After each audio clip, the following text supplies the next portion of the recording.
یہ تھانے دار اور یہ وہ اس طرح کے ٹرمز ڈیوائز کر رہے ہیں. آپ ذرا قرآن تو پڑھ کے دیکھیں. قیامت کے دن اللہ نے اپنا نام کیا رکھا ہوا ہے؟ للہ الواحد القہار. لمن الملک اليوم للہ الواحد القہار. آج کے دن کس کی بادشاہت ہے؟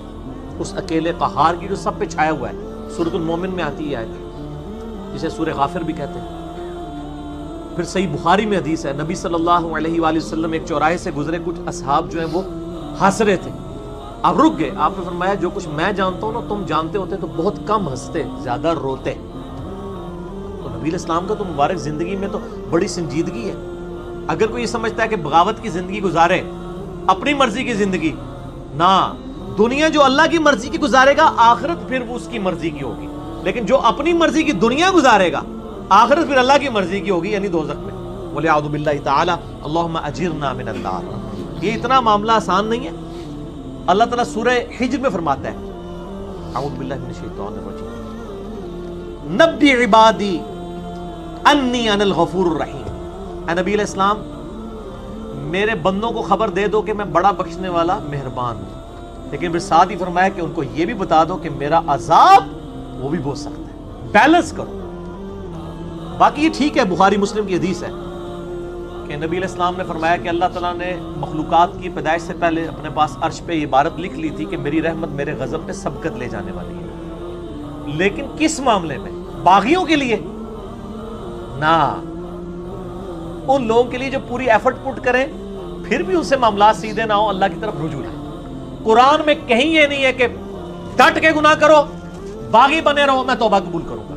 قرآن میں ہمیشہ آیا ہے کہ آپ غلطی کر بیٹھو, اللہ کی طرف رجوع لاؤ, اس کے بعد اپنی اصلاح کرو, اللہ تعالیٰ کو بخشنے والا مہربان پاؤ گے. اسی پہ میرا مسئلہ نمبر 18 ہے, گناہ کبیرہ اور توبہ کا بیان, اور وہ آیت نمبر بھی 17 اور 18 ہی ہے سورۃ النساء کی. میں وہ پڑھ بھی دیتا ہوں. اعوذ باللہ من الشیطان الرجیم, بسم اللہ الرحمن الرحیم. انما التوبۃ علی اللہ, اللہ کے ذمہ ہے ان لوگوں کی توبہ قبول کرنا. کن لوگوں کی توبہ؟ للذین یعملون السوء بجہالۃ, جو گناہ کر بیٹھے جہالت میں, انجانے میں ان سے غلطی ہو جائے, گناہ ہو جائے. ثم یتوبون من قریب, اس کے بعد فوراً توبہ کر لیں کہ یا اللہ غلطی ہوگی. کو فجر کے بعد لیٹ اٹھا کہ یا اللہ معاف کر دے, کوشش تھی, الارم نہیں سن سکا, میں بھی پڑھتا ہوں, مجھے معاف کر دے. اس طرح تو جو پڑھے ہی نہ, اوکے جی اللہ تعالیٰ نے کہا میں بڑا غفور رحیم. پورے قرآن میں میرا چیلنج ہے طارق جمیل صاحب کو بھی, میں ان کی بڑی عزت کرتا ہوں, بلکہ سب سے زیادہ میں ہی نے ان کا دفاع کیا ہے جب ان کے خلاف ناسبیوں نے بھونکنا شروع کیا. میں ان سے بڑی محبت کرتا ہوں, میں ایسٹ سمجھتا ہوں امت کے لیے. لیکن میں طارق جمیل صاحب سے پوچھتا ہوں, پورے قرآن میں کہاں لکھا ہے کہ باغی رہو تو میں معاف کروں گا؟ قرآن تو کہہ رہا ہے اللہ کے ذمہ ان لوگوں کی توبہ کا قبول کرنا ہے جو جہالت میں گناہ کر بیٹھے. ثم یتوبون من قریب, اس کے بعد فوراً توبہ کر لیں. فاولئک یتوب اللہ علیہم, پس ایسوں کی توبہ ہے اللہ فرماتا ہے میرے ذمہ. وکان اللہ علیما حکیما, اور اللہ تعالیٰ علم والا اور حکمت والا ہے. علم ہے اس کے پاس, لیکن اس کی حکمت ہے, ڈیل دیتا ہے کہ چلو توبہ کر لیں. اور اگلی آیت, وَلَيْسَتِ التَّوْبَةُ, اور اس کی تو کوئی توبہ قبول نہیں ہوگی.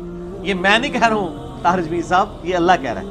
لِلَّذِينَ يَعْمَلُونَ السَّيِّئَاتِ, جو کہ گناہ کرتا ہے, حَتَّى إِذَا حَضَرَ أَحَدَهُمُ الْمَوْتِ, یہاں تک کہ جب اس کی موت کا وقت آ جاتا ہے, قَالَ إِنِّي تُبْتُ الْآن, وہ کہتا ہے یا اللہ میں اب توبہ کرتا ہوں. وَلَلَّذِينَ يَمُوتُونَ وَهُمْ كُفَّارٌ, اور نہ ہی ان کی توبہ قبول ہوگی جو کفر کی حالت میں مرے.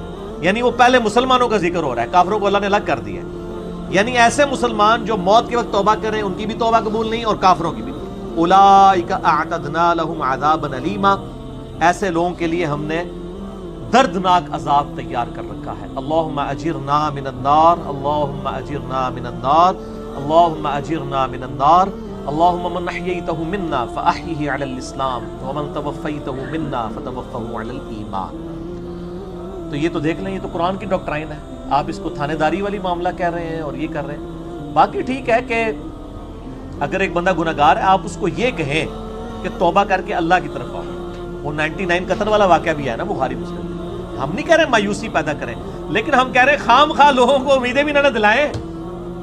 اور جو سیدنا علی کا قول ہے کہ انسان سویا ہوا ہے، جیسے ہی مرے گا جاگ اٹھے گا، اوہ یہ کیا ہو گیا، اینا نہ ہو جائے، کام نہ پا دے، ڈرانے میں ہی عافیت ہے نا۔ اور آپ کا ڈر کا غلبہ ہی ہوگا تو تب آپ گناہوں سے بچیں گے، صرف خوشخبریوں سے نہیں بچیں گے۔ میں آپ سے کہتا ہوں اگر دنیا میں یہ آفر کی جائے اللہ کی طرف سے کہ جو مرضی یاشی کرو، عذاب کوئی نہیں ہوگا، لیکن جنت نہیں ملے گی، سارے کہنے کے جنت ہی کئی لوڑ آتی ہے، جنت بنا لینا،